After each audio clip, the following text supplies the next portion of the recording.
Welcome to another InWheelTime podcast. And rival manufacturers' vehicles. Here we go. A Michigan automaker is issuing parking tickets to employees who return to work in vehicles by rival manufacturers. Jeep's parent company, who? Stellantis, is handing out fines to employees at their headquarters parking lot in Detroit for parking in the wrong spots when their cars aren't made by the firm they work for, according to employees. The company parking lot is reserved for employees driving Stellantis-made vehicles with rival cars barred from the premises. Well, where do you park your non-Stellantis vehicles? Employees say it's insulting to tell workers that despite having a huge parking lot, decks well under capacity, that they still don't have the right to park in them or cover parking at all. They must go to a roof parking or avoid parking altogether on property. Check that out. Both Ford, one more thing, I'm sorry, go on. I just lost my place. But both Ford Motor Company and General Motors have changed their policies at certain headquarters saying that they're not really doing that for the employees. But Ford Dearborn Factory reported banned employees from the parking lot without a Ford vehicle. Now, this happened when I worked for Turbo Hydromatic, Fisher Body. They frowned on it. They didn't ticket you, but they frowned on you buying or driving another vehicle. So one employee reported being ticketed for an Eagle Talon sports car in a Stellantis parking lot, despite Eagle being a nameplate of the Chrysler brand, which is now owned by the company. Seems like security needs a little history lesson on what brands are what.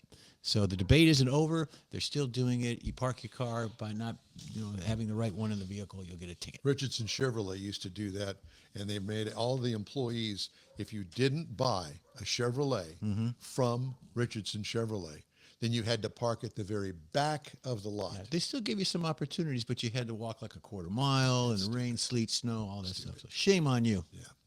All right, time now for this hour's car review. I had a chance to drive the 2026 Chevy Equinox EV. Available trim levels, the LT1, the LT2, and the RS. I had the RS. This is considered a small SUV, but boy, I'll tell you what, that's pressing it to say small. Anyway, 5 seats in this, including the driver, all new in 2024. So all new design. It really does look sharp. Sharp looking exterior design with slit lighting up front. RS had a blacked out faux grille with, doesn't need a grille because it's electric, remember? Big 21-inch wheels, sharp rear hatch with sunshade over the back glass. What I liked about it gets high marks for styling, I think. What could use improvement? Not a fan of two-tone paint. That's an option that you can get. When did we go back to two-tone paint? Let's go back to wood panel. Well, yeah, real wood. Yeah. Ours did not have the two-tone, I'm glad to report. I've seen especially the blue one with the white top. All I can think of is the old Houston Police Department paint scheme. Oh. Interior highlights, color options, enhance the interior bling on this RS. Layered 2 screens are unique and are good. Column shift is great. I loved it. And it opens up the center console for other stuff. Infotainment controls work great and are easy to understand. Cargo trunk room, well, adequate for most, I would say, for a small SUV. What I liked, the Evotex seating surfaces. They seem industrial in black, but you can get some highlights in different colors that really makes it pop. Evotex, that's one of those kind of like, name one of those old school plastic things that they came up with. Plastic seats. But they came up with names for them. It was always very interesting, the names that they, like pleather. Yeah, it's Evotex. What could use improvement? Nothing. Drivetrain. Electric motor works great. 2 motor options give 300 horsepower and 355 pound-feet of torque. Horsepower 0 to 67.8 seconds, adequate for most, not a rocket ship by any means. Direct drive transmission, obviously the electric motor is connected to the wheels. Tow rating 1,500 pounds, not a lot, but what do you need? This is an electric EV SUV. So 117 miles per gallon city is what it's rated, and it's called MPGe. Highway is 100 miles combined, 31 kilowatts per 100 miles. You do the math. I've tried. Thanks. I failed. Thanks. I got 2.9 kilowatt hours over 387.6 miles. Do you get that? EPA rated at 319 mile range. What I liked, front or all-wheel drive is available. It's nice to have the option. Long-range version would be a nice improvement, I think, a bigger battery. What I liked about it, the ride and handling, nice, smooth. What could use improvement? Steering wheel mounted controls were a little confusing. They seem to have, all of the manufacturers have a penchant for putting things on the steering wheel that you're not quite sure what they are until you hit the button. Yeah. And your Buick has probably got the same thing. I'll tell you a story when you're done with your review. Okay. So there's that. A base trim price, $44,200. Price is tested $52,945. You can get in this thing for as little as $35,100. Good luck in trying to find one of those. Wow. Competitors, the Mustang Mach-E for $37,795. Hyundai Ioniq 5 starts at $35,000. And the Tesla Model Y starts at $39,990 miles. Wow. Sorry, not miles. Dollars.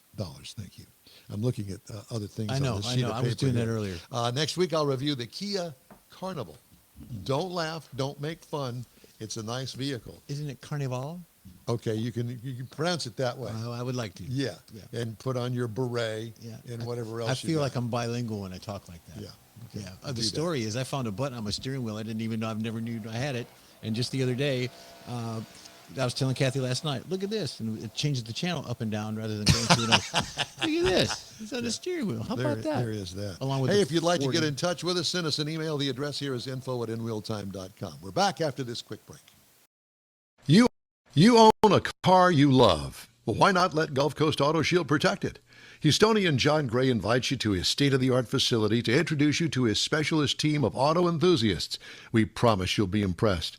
Whether you're looking to massage your original paint to a like-new appearance, apply a ceramic coating, install a paint protection film, nano-ceramic window tint, or new windshield protection called ExoShield, Gulf Coast Auto Shield is where Houston's car people go. Curbed your wheels? Instead of buying new, why not have them repaired? How about a professionally installed radar detector? Gulf Coast Auto Shield does that too.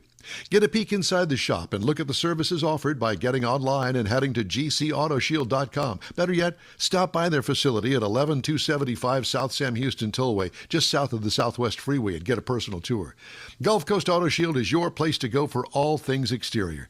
Call them today, 832-930-5655 or gcautoshield.com. The award-winning InWheelTime Car Talk Show now reaches millions of folks around the globe each year. Check us out on InWheelTime.com, YouTube, Facebook, and don't forget our podcasts. Catch our live show every Saturday, 10 to noon Central Time. The InWheelTime Car Talk Show has informative automotive guests, new car reviews, along with popular features including driving destinations, Jeff's car culture, the latest car news, cruise-ins, and racing days. It's all on InWheelTime.com. Join us. That's it for this podcast episode of the InWheelTime Car Show. I'm Don Armstrong, inviting you to join us for our live show every Saturday morning, 8 to 11 a.m. Central on Facebook, YouTube, Twitch, and our InWheelTime.com website.